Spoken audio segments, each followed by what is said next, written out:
ប្រាច្បាប់ស្រុកទាញដើម្បីផ្លាស់ប្ដូរជីវិតថ្មីអូខេអ្នកទាំងអស់គ្នាថ្ងៃនេះគ្រូយន្តធីសូមចែកម្លែកសម្រាប់បុគ្គលដែលត្រូវការប្រាថ្នាប្រើប្រាស់ច្បាប់ស្រុកទាញដើម្បីផ្លាស់ប្ដូរជីវិតទាំងឡាយដូចគ្រូយន្តធីអតីតអ្នកទាំងអស់គ្នាពេលដែលយើងប្រើប្រាស់ច្បាប់ស្រុកទាញទោះបីយើងចង់ប្រើឬមិនចង់ប្រើឲ្យយើងនៅដកដង្ហើមមកន័យថាយើងនៅតែប្រើអញ្ចឹងឯងដោយសារច្បាប់ស្រុកទាញយើងធ្វើការអូតូម៉ាទិកដូចការដកដង្ហើមអញ្ចឹងយើងអត់ចង់ឬមិនចង់ក៏យើងត្រូវដកដែរដើម្បីគេបន្តជីវិតអញ្ចឹងអតីតគ្រូយន្តធីស្គាល់ច្បាប់ស្រុកទាញតាំងពី2018តែរហូតដល់2022បានគ្រូយន្តធីចេះប្រើឲ្យបានលទ្ធផលធំអញ្ចឹងណាបានន័យថាយើងប្រើត្រឹមតែគិតបូកគិតវិជ្ជមានបានត្រឹមតែមានក្តីសុខបានត្រឹមតែសូបបានរឿងតូចតាចហើយកន្លែងចតឡានឬរបស់ញ៉ាំអីទីទួយអីចឹងទៅសុភមង្គលតែបើសិនជាឲ្យសូបដុំគឺអត់បានទេអញ្ចឹងអ្នកទាំងអស់គ្នាបើសិនជាពេលនេះអ្នកទាំងអស់គ្នាត្រូវការប្រាថ្នាប្រើប្រាស់ច្បាប់ស្រុកទាញដើម្បីបានផលគ្រូយន្តធីសូមចែកអាចកំបាំងពីចំណុចទី1អ្នកទាំងអស់គ្នាច្បាប់ស្រុកទាញទំនាញធម្មជាតិបានន័យថាយើងកំងហើយតែយើងអត់បានប្រើប្រាស់ទំនាញធម្មជាតិច្បាប់ទំនាញធម្មជាតិរួមទេឧទាហរណ៍យើងកំងហើយយើងត្រូវតែប្រើពេលវេលាឧទាហរណ៍ថាគ្រូយន្តធីហៅគ្រូយន្តថនលោកគ្រូអើយយកកៅខ្ញុំតិចមកលោកគ្រូអើយយកកៅខ្ញុំតិចមកឧទាហរណ៍តែគាត់នៅចង្ងាយ100 ម៉ែត្រពីគ្រូយន្តធីអញ្ចឹងគ្រូយន្តធីត្រូវការប្រាថ្នាឲ្យគាត់យកកៅមកឆុងកាហ្វេអញ្ចឹងគាត់ត្រូវការពេលវេលាដើរមកឲ្យមែនអត់មិនមែនគាត់ថាកំងភ្លាមបានផ្លែតអត់ទេអញ្ចឹង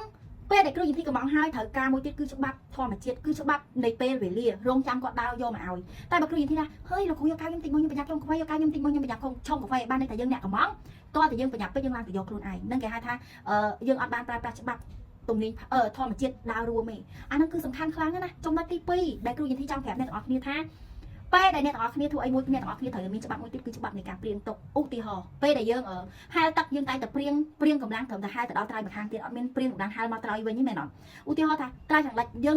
ងមានគោលដៅថាហែលទៅត្រើយខាងកើតយើងព្រៀងកម្លាំងតែហែលតែមកតង់ទេតែអត់ព្រៀងមកវិញទេតែបុគ្គលដែលរកស៊ីបុគ្គលដែលជោគជ័យភាគច្រើនគឺគេព្រៀងទាំងទៅទាំងមកបណ្ដោយអញ្ចឹងពេលដែលយើងអត់បានព្រៀងពេលដែលហែលដល់ខាងនោះពុបអត់មានអីញ៉ាំយើងអស់កម្លាំងបាត់ហែលដល់កន្លែងនោះគឺយើងអស់កម្លាំងបាត់តែបើយើងព្រៀងកម្លាំងគឺយើងត្រូវហ្វឹកហាត់ត្រេនខ្លួនឯងដើម្បីឲ្យទៅខាងនោះខកបំណងគឺមកវិញនឹងឯងអញ្ចឹងថាធ្វើអីក៏ដោយត្រូវមានច្បាប់នៃការព្រៀងទុកចំណុចទី3ដែលគ្រូយន្តធីបន្ថែមឲ្យគឺ